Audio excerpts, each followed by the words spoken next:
freezes. Yeah. Oh, yeah. You're live. Oh, good. We're talking about thermostats Oh, good. and metabolism. Welcome. It's Between Two Services. I'm here with Mary Katherine, and we're going to be talking about sacred ground. Yay. One of my favorite Welcome. subjects. Thank Awesome. you. And we were sort of chit-chatting too, also just about life. And that's what we do here on Between Two Services. We have conversations about things that involve the parish, about things that involve the wider church, about faith, spirituality, and also just the normal stuff of life.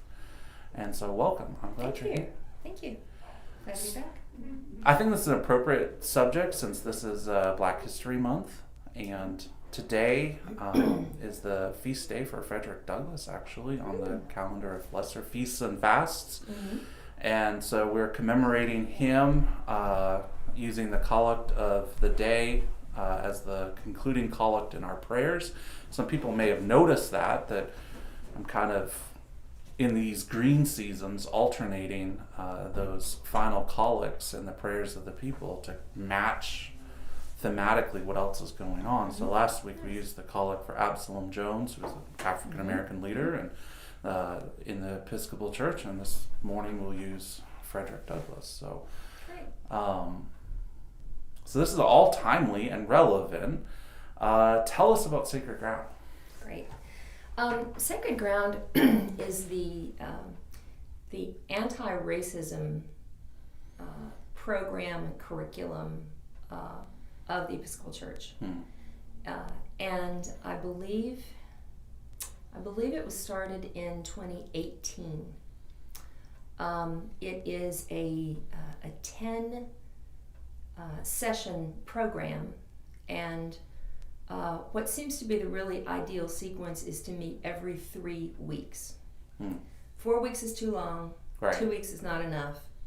And so it's like a 30-week commitment. So it runs through quite a few months. Yeah. Yeah. 10 sessions over 30 weeks? Right. So I first became involved in it after the murder of George Floyd. Yeah. And, I was reading online, check in with your Black friends and see how they're doing. And like a lot of people in my situation, I don't really have any Black friends, sadly. I have some Black acquaintances. And so I had been checking in with them, and like so many white people, my reaction was, oh my gosh, how could this happen? Is this real? Yeah. And what they were saying is, honey, we've lived with this our whole lives. Yeah. And then I was being exposed to, hey, do your own homework. Don't expect Black people to educate you. And I was screaming to all kinds of people, including you and various people at St. John's. And I don't know if it was you or Deacon Emily who came across this program and said, why don't we offer it? So I was Emily was the facilitator in the first circle that we did, and I was a participant along with Ned and Sarah Meekins and Patrick Hall, and it was I think there were about a dozen of us, all from St. John's, and of course it was right in the middle of COVID, so we did it on Zoom. Yeah. And what we discovered was, doing it on Zoom, everybody is already in their comfortable place, at home, wearing whatever they want to. It actually works really well on Zoom. So there was enough interest then to do a second circle, and I was asked if I would do that with Gail Box.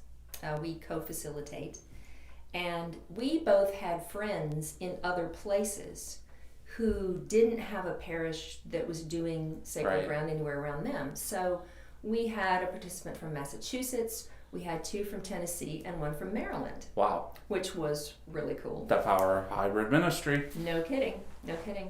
So then there was interest in doing a third circle, and some folks who were connected in Circle 2 are part of a parish in Athens, Tennessee, St. Paul's Episcopal. And they had about 6 people who wanted to do sacred ground, but it wasn't really enough for them to do a whole circle. So we have joined together with them, once again, the power of hybrid ministry. So we have, so this circle, we have somebody from Frankfurt, somebody from Hazard. I think we've got our 6 folks from St. Paul's in Tennessee, Gail and me, and we have 2 more sessions in March, and then that circle will wrap up. But for me, it was nothing short of life-changing. I know that sounds very dramatic, but it's not hyperbole, and that seems to be the reaction of most people who go through it, regardless of age, which is interesting, right. Because people my age, our reaction is, well, they never taught us that in school. Right. Well, guess what? They're still not teaching it in school, right. Because millennials are saying the same thing. We never heard about that. Right. So it is, they call it a film-based course. Right. And it uses a lot of fabulous documentaries from PBS. Yeah. And they have the rights to all of them. So you get a password so you can sign on. So there's a film to watch for each session, and then quite a bit of reading. Right. There are 2 books that we read in their entirety. One is called Waking Up White. Yeah. And the other is a book by Dr. Howard Thurman, Jesus for the Disinherited. Right. Which takes on racism from a theological perspective. Right. Which is fascinating. So there's a pretty good time commitment. It probably, depending on how fast you read, probably takes you at least a couple of hours to prepare for each session. Right. But the historical background that it gives you, and not just about Black Americans, but also about indigenous peoples and Latinos in America, and Asians in America, and incredibly thought-provoking. We have great discussions, and the last 2 sessions of each circle are kind of designed to move you on. Well, what happens next? What happens right. after sacred ground? Now we have all this knowledge. What are we going to do with it? Which I think is the most important in the end of all. Yeah, I think that is, and it's hard because it's such a multifaceted problem, and it's all-encompassing, right? It's not simply like you can just go to Frankfurt and say, or go to Washington, D.C. and say, pass a law and racism is over. It is a complicated issue that really affects all parts of our society. Mm-hmm. So this current circle, when is it coming to an end? So it ends at the end of next month. End of next month. Right. And then it's always good to take a break. Are we talking about doing another circle, or what is next for Sacred Ground? I would hope that there would be enough interest for St. John's to do another circle. And I'll throw out a statistic for you. Since Sacred Ground was started by the Episcopal Church, over 25,000 people have been through the Sacred Ground program. That's impressive. Have done all 10, have done an entire circle.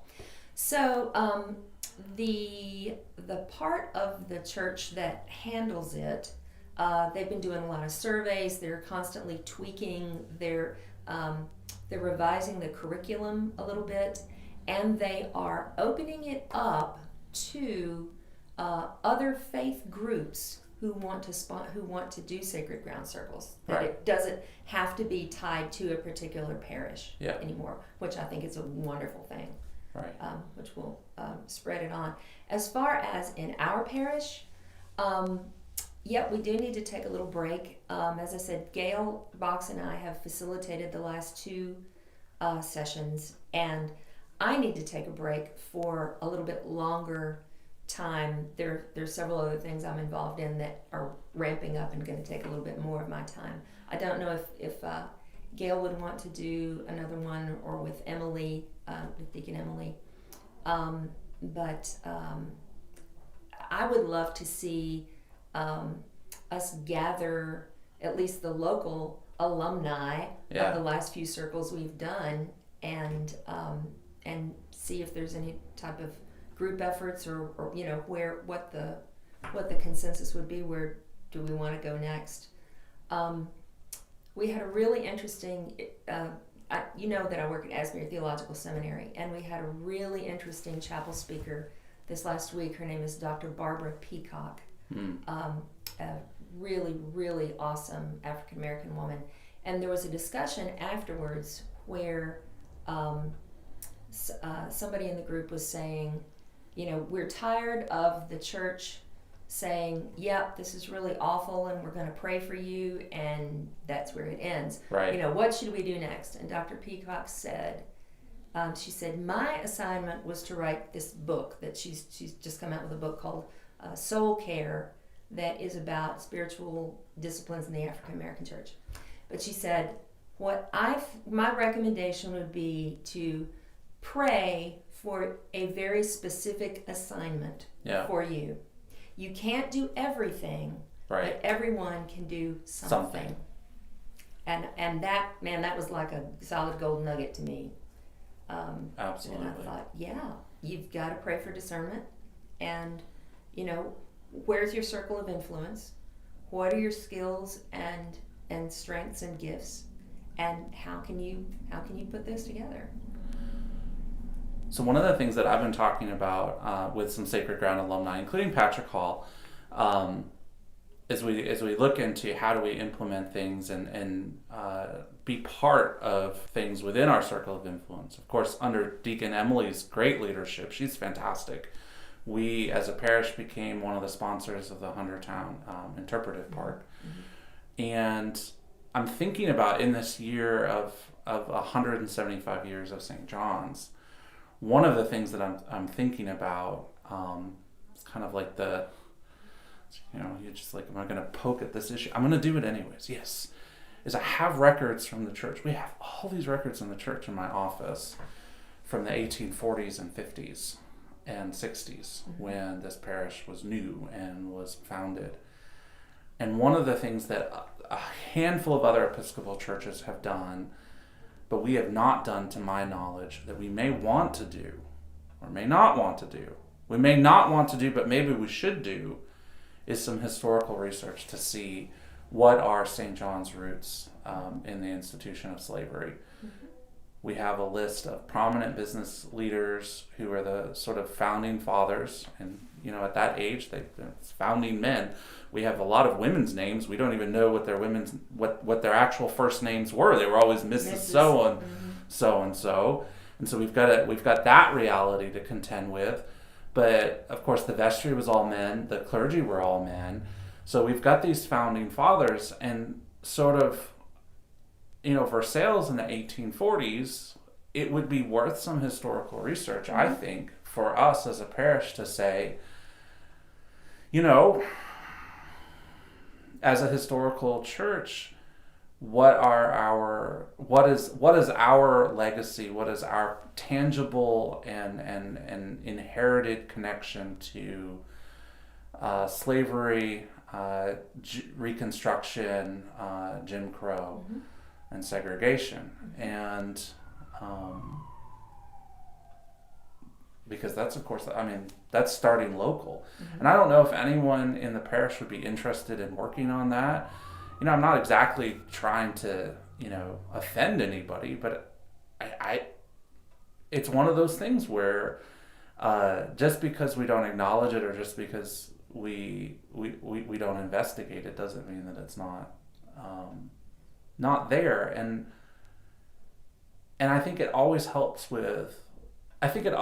people when they can see a tangible, real world reality where they remind themselves that this legacy is not all that far from us. Mm-hmm.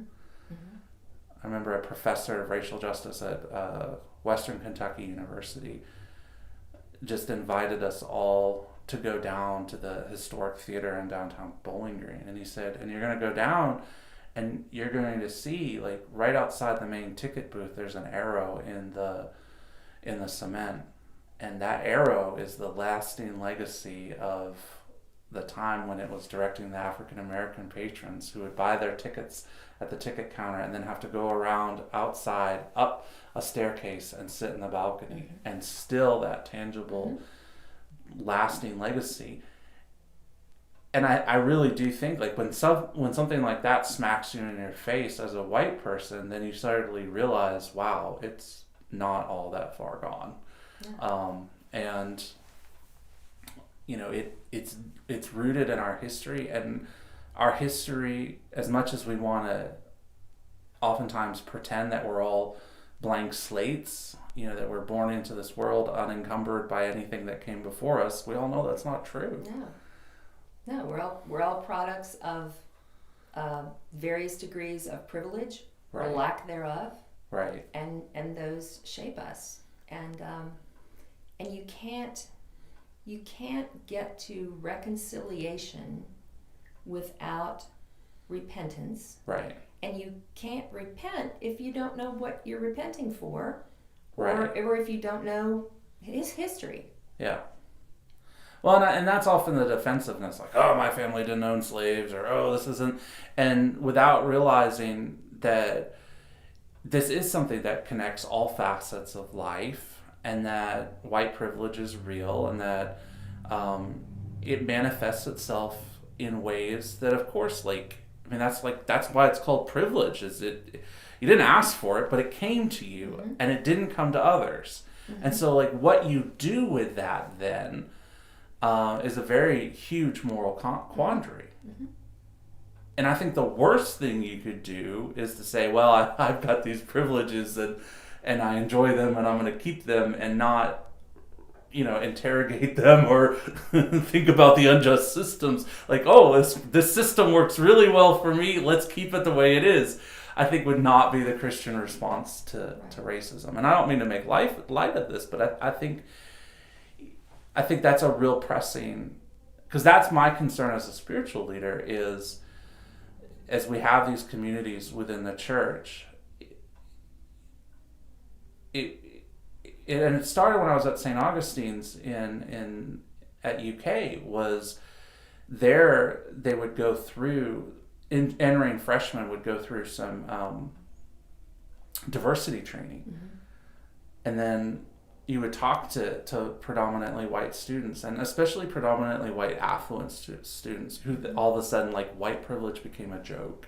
Mm-hmm. You know, it's sort of like, oh yeah, we were out partying last night, we were so drunk, and you know, we got home, and you know, the police, they just made sure we got home safe. White privilege, right? And I hope, you know, at 18, 19, people are immature. We all make stupid decisions. I'm not trying to judge people. My hope is that at 29, they're at a place where they can interrogate the reality of, are police there your friends who keep you safe, or are they something else? And how do your experience of that, how is that shaped by privilege and racism within society? Right. So. Right. Yeah. Well, I would love to see us address some of those issues as a parish. I'd be real curious when this building was built, or when the church was started. How much of the labor was done by enslaved peoples, and we have a very interesting geographical location that on the other side of our parking lot is our AME church. Right. And when we did a joint service with them outside, I think it was the fall before COVID hit, and the choirs sang together, and we went and rehearsed in their church. And when they came over here, it was really interesting to observe them looking around, and I would just have loved to have known what was going on in their heads. Yeah. Well, I think the clergy too have gotten together, and this is an area of confession. And we had a community forum that St. John's helped organize in August, and it was very hot, but it was a very good conversation. And then we met to follow up, and you know, we had Pastor Larry Blackford come and preach to all the churches. I thought he's such a strong advocate in our community and such a brave soul. Absolutely. I mean, to go to all these predominantly white churches and his wife, of course, and to answer questions, and you know, like, that's vulnerable. And he's talking about some very painful things in his life and also in his community. And then, you know, the indictment is, you know, what have we done to follow up on that? And part of that's COVID, right? Absolutely. But as I think the situation with George Floyd showed us, right? Like, racism doesn't go away because of COVID. So we are able as white people to put our anti-racism on the shelf until a more convenient time, whereas those who are impacted directly by racism, they don't get that option every day, and they don't get that option. Yeah. And so I was with Larry last at the Martin Luther King March here in Versailles, which hardy Woodford Countyans, like, they canceled it because it was too cold in Lexington. But in Woodford County, man, we marched. It was good. But, you know, I was there with Larry talking with him, and it just occurred to me that, you know, 4 months had elapsed, 5 months had elapsed, and we don't have a next step. And so this is something I think that's incumbent upon us. We can't let this just be like, we've gained this knowledge or we've done this thing and now we're done with it. It needs to be, I think, in our shoe a little bit like a grain of sand. Not constant pain, but reminding us, yeah, we do actually have an obligation to act. So I'm curious to see what next St. John's can do as a community that's committed to justice. And I'm interested to see what next can the white churches that are interested in this conversation in Woodford County do to raise up these issues. So, but and this is a perfect opportunity. Again, hybrid church, like, we're having this wonderful conversation.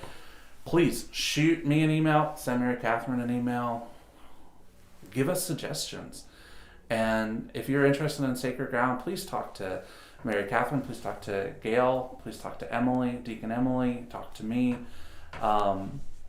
We want to promote this, we want to promote these activities, and we want our church to acknowledge its legacy, to be active in the present, and to build a less racist future. That's all I got. Anything else we should share? I think that's it. Awesome. Thank you. You're welcome. Thank you. Happy to have the opportunity. Yeah, I'm glad you're coming back. Yeah. Next week we'll have Ken Overturf on. Nice. Yeah. My husband is extremely interested in what goes on with the Hughes house, and so we both watched. I thought it was really good, and I'm glad you're doing it in 2 pieces. Yeah. I think that's important. Well, and the survey results will be interesting. Yes. Well, I feel like Thank you. before I remember singing, so I'm going to get down